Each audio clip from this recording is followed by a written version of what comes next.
اوسی دریائے سندھ کے کنارے 3 صوبوں کے سنگم پر واقع ڈیرہ اسماعیل خان میں ایسے آثار موجود ہیں جس میں زمانہ قدیم کے فن تعمیر کی جھلک نظر آتی ہے۔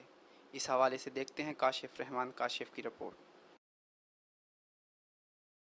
ڈیرہ اسماعیل خان سے 40 کلومیٹر دور گاؤں لال ماڑا میں ایسے قدیم مقبرے موجود ہیں جنہیں مقامی زبان میں ہندیرے کہا جاتا ہے۔ یہ مقبرے موجودہ ڈیرہ اسماعیل خان شہر آباد ہونے سے 200 سال قبل بھی موجود تھے۔ ان مقبروں کا پہلی بار ذکر ڈیرہ اسماعیل خان کی گزیٹیر میں ہوا جس میں انہیں مغل دور حکومت سے تعبیر کیا گیا۔ یہ کل 11 مقبرے تھے جن میں سے 4 مقبرے ابھی تک موجود ہیں، باقی افراد زمانہ کے ہاتھوں زمین بوس ہو گئے۔ ان مقبروں کے آس پاس کچھ قبریں بھی دریافت ہوئی ہیں جن سے اس بات پر یقین پختہ ہو جاتا ہے کہ یہ علاقہ قبرستان ہے اور یہ مقبرے کچھ اہم لوگوں کے مزار ہیں۔ مورخین اور محققین ان مقبروں کے تاریخی پس منظر کے متعلق مختلف آراء رکھتے ہیں۔ پاکستان کے عالمی شہرت یافتہ آثار شناس ڈاکٹر احمد حسندانی نے ان مقبروں کے فن تعمیر، اس میں استعمال کردہ آرائشی نمونہ جات اور تعمیری سامان کی بنیاد پر ان کو تغلق فن تعمیر کا زمانہ قرار دیا ہے۔ اس کے بارے میں مختلف نظریات ہیں۔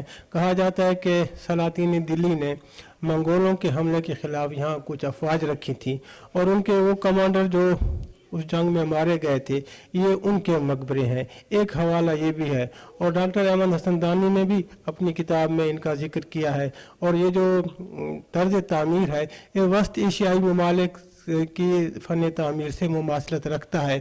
اپنی طرز تعمیر کے لحاظ سے یہ مقبرے اس شریف کے مقبروں سے مشابہت رکھتے ہیں۔ ان مقبروں کا اندرونی اور بیرونی حصہ کچی روغنی اینٹوں اور روغنی ٹائلوں سے کڑیوں کی شکل میں آراستہ کیا گیا ہے۔ ڈاٹ دار دروں کے ارد گرد موجود کاشیگری مقبروں کے حسن کو 4 چاند لگا دیتی ہے۔ مقبروں کی نچلی چوکور منزل کے ہر کونے پر ڈھلوان برجی بنی ہوئی ہیں جو کہ اب حوادث زمانہ کے ہاتھوں شکست و ریخت کا شکار ہیں۔ ہر برجی پر روغنی اور غیر روغنی ٹیراکوٹا ٹائلوں سے 12 کڑیاں بنی ہوئی ہیں۔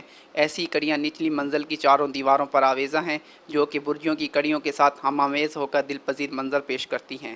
ان مقبروں کے اندر کی دیواریں روغنی ٹائلوں اور تراشیدہ اینٹوں سے مزین ہیں جن پر نفاست کے ساتھ کاشیگری کا کام کیا گیا ہے۔ ان کے محفوظ رہنے کی میرے خیال میں تو 2 وجوہات ہو سکتی ہیں۔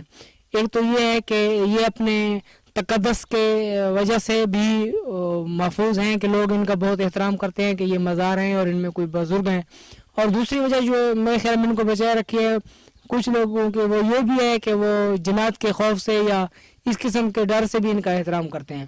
بہرحال کچھ بھی ہو یہ ہمارا تاریخی ورثہ محفوظ ہے، یہ بہت اچھی بات ہے۔ مقامی آبادی کا خیال ہے کہ اس مقام پر کبھی میدان جنگ تھا جہاں کچھ مسلمانوں نے اس وقت کی حکومت کے ساتھ جنگ کی تھی، اور یہ مقبرے ان مسلمانوں کے ہیں جو اس جنگ میں شہید ہو گئے تھے۔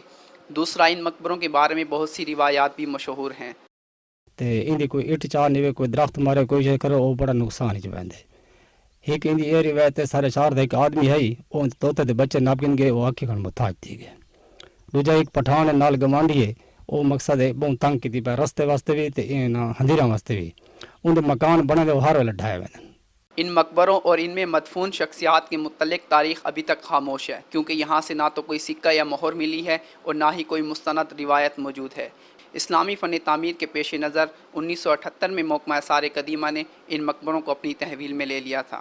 مقبروں میں دفن لوگ کون تھے، کہاں سے آئے تھے اور ان کی ہلاکت کا سبب کیا تھا، یہ تمام سوال ابھی تک تشنا ہیں۔ شاید آنے والے وقتوں میں کوئی تحقیق ان سوالوں کا جواب دے سکے۔ کاشف رحمان، آج نیوز، لال ماڑا، ڈیرہ اسماعیل خان۔